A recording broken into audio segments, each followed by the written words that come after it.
Hi, this is János, this is Real World Audio, and this is another episode on the application note of Bybees and solid-state amplification. So you see the big CJ, the Premier 350 SA, and what I have done last night and this morning, I took out all the Bybees from inside the unit.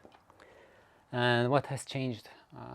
And the sound really radically changed. And you would ask, is it better or is it worse? And my answer for that is that it very highly depends on your system, because Bybees are extremely synergy dependent. So when you have a full Conrad Johnson system like the one we had at my mentor's place at Audio Directions, at Stu Ono's Audio Directions, where the CD player, preamp, amp were all CJ, and we had, I would say, complex or traditional speakers, which is like Wondersteins and Ryan Acoustics, that kind. So it's multi-driver and with crossover and low-ish efficiency speakers. So and also as for cabling, Kimber cables, harmonic technologies, Audio Quest, that kind of cables. So when you have a system like that, in that case, the more Bybees you install in the system, the more noticeable the positive changes in the sound will be, and it's not something that whether someone is imagining or not. There were hundreds of people who heard that, and everyone really, without a question, instantly heard what's the difference, what's the benefit of the Bybees. So this is not about whether the Bybee does any difference or not, but how you apply it.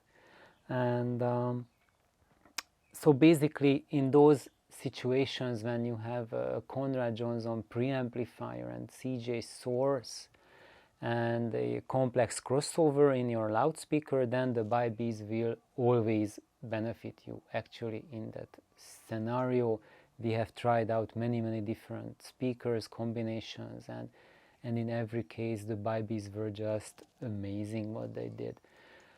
However, when you follow a very different synergistic route, which is loudspeakers that are not using crossover, perhaps you are using a full range loudspeaker, or you are using ultra efficient loudspeakers, in that case they will react very different to the Bybees. And that's also because I'm not just sure whether it's just the speakers or the synergy family with not just the high efficiency speakers but a direct source. So instead of a complex preamplifier, I'm just using a transformer or an autoformer volume control. So you are directly getting the output from your source, and there's no negotiation going on between your output and your amplifier. So basically your your amp is getting a direct path from your source, and it's getting a direct path from the amplifier to the loudspeaker.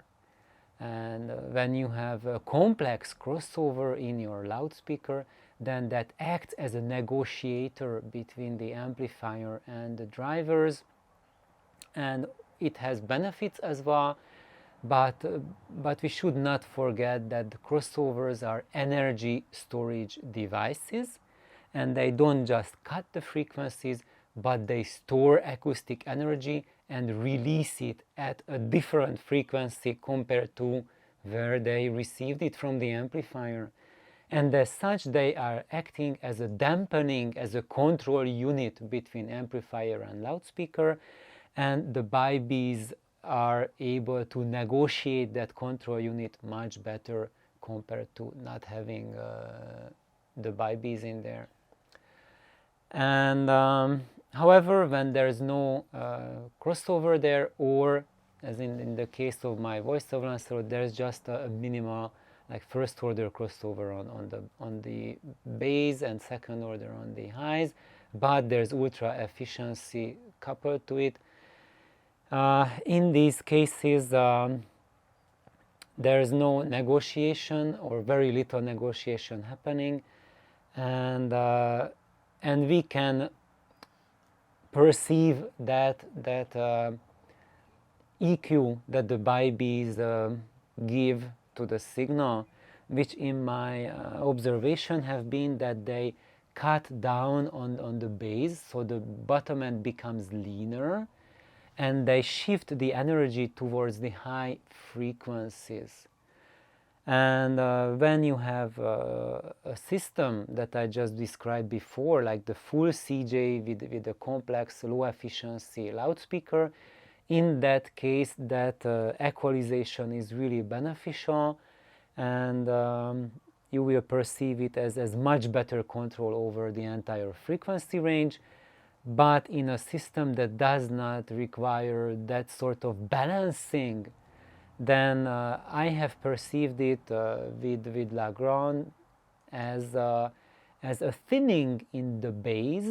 And it's not just the output level thinning, but the tonality, the harmonic content thinning out. So all the drums became like really lean and lifeless. And the high frequencies became harsh and fatiguing. So now without the bybees, I was listening to Bach and Björk from B to B. And both of them were extremely pleasant, full, and the bass is rich, colorful, tuneful. The highs are not fatiguing, and you would say that that the bybees were all negative in this scenario, but that's not true, because the mid-range with the bybees was definitively quite a bit cleaner.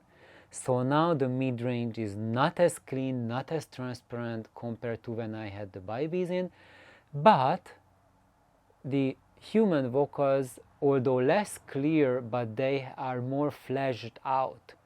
Björk sounds really like a human being, and the sounds and voices are really like coming from humans. And when I had the Bybee, even though there was more detail to it, but they sounded clinical, so they sounded like coming from a recording.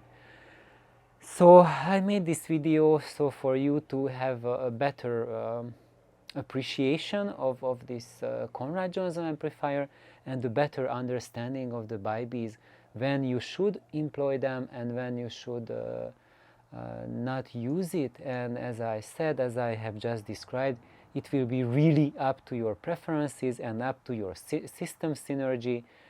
So for example, if you already have even traces of fatigue in your system, then avoid them, because that tendency will increase. If your system is really lush and mellow, absolutely zero fatigue, and the bass is not under control, then definitively use bybees. The bass will be much tighter and everything much cleaner. And if you have like magnepans, like high current demand loudspeakers, they will benefit from the bybees as well. A lot of cleanup in the sound. So thank you for tuning in. This was Real World Audio, and we will be back to listening to music with the CJ, with Nelly and the cats. Bye bye.